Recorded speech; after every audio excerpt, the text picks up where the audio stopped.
Halo sahabat Bonsai Lab Bali, kembali lagi di channel Bonsai Lab Bali bersama saya Wahyu. Sekarang saya akan menjelaskan tentang Ficus amplas hitam. Ya, jadi seperti pada umumnya kita sudah ketahui di Indonesia, Ficus amplas ada dua setahu saya, yaitu yang putih sama yang hitam. Nah, ini versi hitamnya. Jadi Ficus amplas hitam ini sendiri biasanya jarang dipakai buat bonsai. Biasanya amplas yang putih lebih sering di bonsai. Nah, sekarang saya mau memperkenalkan Ficus amplas hitam ini, bahwa bisa juga di bonsai, setidaknya untuk bonsai penghias rumah bisa. Sejarah Ficus amplas hitam saya ini dulu saya dapat di stand yang ada di daerah Darmo Sabo. Kalau nggak salah nama ibunya tuh ibu siapa, masnya saya tahu, Mas Abdi namanya. Jadi yang kalau ada orang yang berada di dekat-dekat Darmo Sabo pasti tahu. Nah, sekitar 1 atau 2 tahun yang lalu lah, untuk tanggal sama bulan jelasnya saya lupa. Jadi dulu hanya ada bongol sama batang 1 sama batang 2 saja. Untuk perantingannya belum segini dulu. Jadi saya rawat sekitar 1 atau 2 tahun, banyak tumbuh tunas untuk perantingan. Setelah itu saya wiring, saya kawati, ternyata bisa juga rapat seperti Ficus amplas yang putih. Nah, dulu saya ganti potnya pakai pot yang plastik biar medianya lebih besar.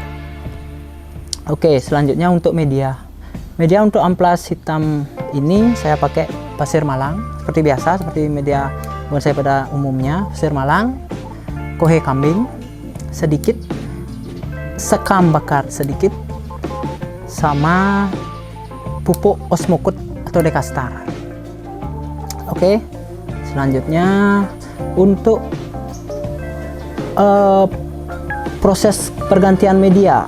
Jadi untuk pergantian media amplas hitam kisaran sekitar 4-6 bulan. Jadi tergantung juga kesuburan pohon. Kalau pohon subur umumnya semakin rakus dia. Jadi kita bisa lihat kalau biasanya bonsai kalau sudah mau ganti media itu kalau untuk amplas hitam ini daunnya menguning dia. Habis itu pertumbuhannya terhenti seperti itu. Jadi kalau sudah ada pohon bonsai yang seperti itu, biasanya bonsai ciri-cirinya yang sudah mau ganti media. Nah, untuk ciri-ciri pohon amplas hitam sendiri ini, ciri-cirinya daunnya bergerigi. Nanti yang lihatkan detailnya untuk daunnya bergerigi, berbulu. Jadi kalau kena tangan itu biasanya membuat tangan kita gatal-gatal. Habis itu untuk batangnya sesuai namanya amplas hitam, yaitu berwarna hitam dengan batang lumayan keras dan mempunyai tekstur kambium yang tidak begitu berkarakter, tua, masih mulus, ada bintik-bintiknya sedikit, tapi tidak setotol-totol seperti bonsai kimang. Ya, kalau di daerah Bali, di daerah Tabanan dan sekitarnya masih banyak tumbuh di alam untuk bonsai amplas hitam. Jadi masih gampang kita mencarinya dan hidupnya cukup mudah, bisa di stek, bisa dicangkok, dan mungkin bisa di stek air juga, tapi saya belum pernah nyoba.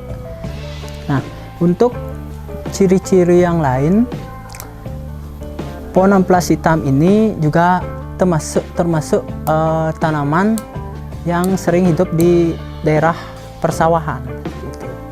Jadi tidak mesti yang seperti loa yang hidup di pinggir sungai seperti itu, dan untuk penyiramannya pun tidak serakus loa.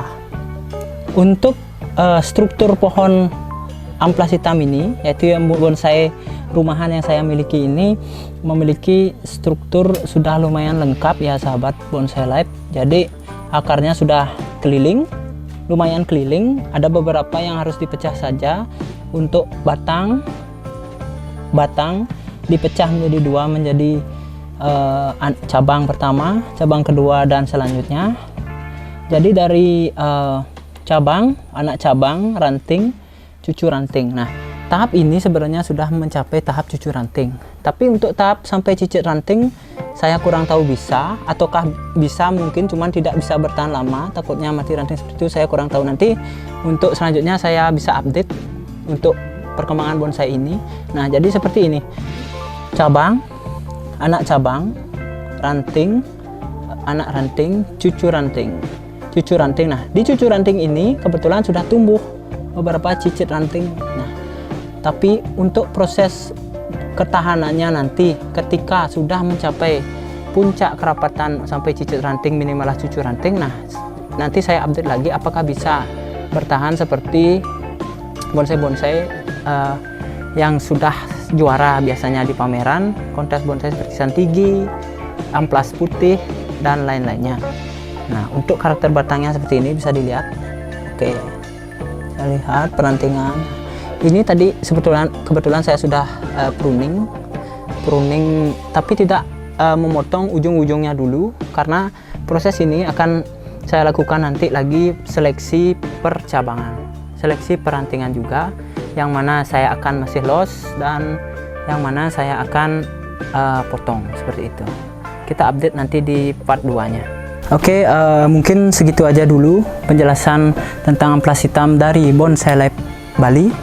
Jadi nanti kedepannya saya akan berusaha mereview semua bonsai yang sederhana ini yang dimiliki oleh Bonsai Life Bali, dan tidak menutup kemungkinan juga kita bisa sharing-sharing di kolom komentar, bisa tanya jawab juga di kolom komentar, dan mohon dukungannya untuk subscribe, share, like, dan komen Bonsai Life Bali channel.